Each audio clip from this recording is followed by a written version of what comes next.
E aí veja, a grande contribuição de Freud, e até mesmo que não gosta da psicanálise ou que não adota a psicanálise como prática clínica, entende como uma contribuição de Freud, foi o reconhecimento de que nós não temos consciência de tudo aquilo que nos afeta. Nós não sabemos de tudo aquilo que nos afeta no dia a dia. Não sabemos, não temos consciência disso, né? Então, acreditando ou não acreditando, né, no inconsciente, acreditando ou não acreditando nos conceitos freudianos, quase que um consenso que uma das grandes contribuições de Freud foi essa questão, tá? Mas isso é outro assunto. Então, voltando para cá, temos essas três estruturas, o consciente, o pré-consciente e o inconsciente. Aí você me pergunta assim, tá, como é que eu faço então para acessar o inconsciente? Você falou que ele é de difícil acesso. O inconsciente ele pode ser acessado por meio de 3 elementos, na verdade são mais, mas basicamente por aquilo que nós chamamos, que nós nomeamos de fenômenos lacunares. O que são os fenômenos lacunares? São atos falhos, são xistes, ok? Os sonhos são fenômenos lacunares, ou seja, são elementos que dá para a gente acessar o sonho. E daí a gente entende, acessar o inconsciente. Daí a gente entende por que Freud publicou no ano de 1900 a obra dele chamada de Interpretação dos Sonhos. Porque no entendimento dele, os sonhos eram uma porta de entrada para o inconsciente. Através dos sonhos, né, nós poderíamos acessar esse espaço dentro da psique que contém essas memórias, essas coisas todas. Sim, os sonhos, né, durante o sono, seria esse espaço que a gente supostamente poderia alcançar, né, essas memórias, esses eventos traumáticos do inconsciente, às vezes de forma simbólica, né? É muito o que a gente vê. Desejos reprimidos, os canais vocês vão ver falando muito de desejo, tá? Desejo inconsciente, desejo reprimido, desejo recalcado. Não, isso é muito comum dentro da psicanálise. A gente não, porque eu não sou psicanalista, mas os psicanalistas, eles entendem que os desejos, eles são eles desempenham um papel central para a saúde mental, para a saúde psíquica de um indivíduo, porque muitas vezes esses desejos... Olha que louco, olha o que acontece dentro desse campo.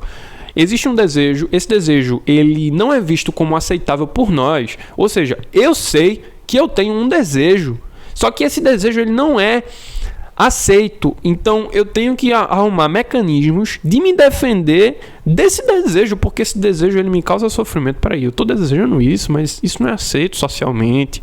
Nossa, eu sou uma pessoa ruim, eu sou uma pessoa horrível por estar desejando isso. Então a psicanálise ela vai muito nessa pira, nessa viagem de que um ser humano ele possui desejos, tá, que ele mesmo julga não serem aceitáveis socialmente, julga não serem desejos nobres, julga não serem desejos desejos, né? E aí é que a gente vai para outra parte da estrutura da personalidade, né, de um indivíduo, que é o quê? Além da questão do inconsciente, do pré-consciente, do inconsciente, e o inconsciente só pode ser acessado por atos falhos, por xiste. Xiste é o quê? Xiste é, por exemplo, você fazer uma piadinha, né, com... É o famoso... se colar, colou. Tá ligado? Se colar, colou. Né? É uma piadinha ali que parece despretensiosa, mas que tem um fundo de verdade. Então seria algo nesse sentido aí para a psicanálise. Então veja, além de toda essa estrutura do inconsciente, do pré-consciente, do consciente, nós temos o id, o ego e o superego. E aí, galera, o que é o id, o ego e o superego? O id, eu já expliquei isso em outro vídeo aqui, tá? O id, ele seria a nossa parte mais instintiva e primitiva que deseja. O id é o desejo, o desejo de satisfazer, né, necessidades ali do nosso organismo, né? Qualquer desejo que temos que está ligado a questões primitivas, instintivas, por exemplo, o sexo, por exemplo, comer, né? Você tem desejo, você está com fome, você tem desejo de comer, então isso é algo que está relacionado a esse id que deseja satisfazer necessidades instintivas. E na verdade qualquer tipo de busca de prazer, né? Então o id é esse carinha aí que né, nossa parte, né, a parte constituinte da nossa personalidade que deseja satisfazer a todo custo alguma necessidade, né? algum desejo que temos, né? Então esse é o id. Existe o ego. O ego nada mais é do que você. É isso mesmo, o ego é tu. O ego é você enquanto identidade, enquanto sujeito, enquanto pessoa que você se tornou. O ego, ele é basicamente a consciência que vai discernir aquilo que é razoável daquilo que não é. E é por isso que antes de falar de ego por completo, a gente tem que falar de superego. O superego é justamente aquele mecanismo que a sociedade que você internalizou da sociedade, vem de fora para dentro. Então, para Freud, o ser humano é um bicho, um animal que precisa satisfazer necessidades, precisa sentir prazer. Tanto que Freud ele vai dizer em suas obras que a gente nasce id, e apenas id, a gente nasce id, tá?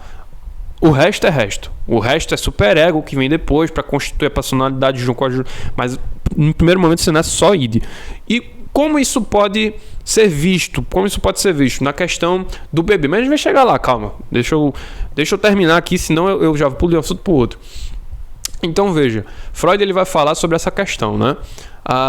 Do id e do ego superego. O ego seria essa identidade, o superego é justamente essas normas de fora para dentro que foram implementadas na nossa cabeça.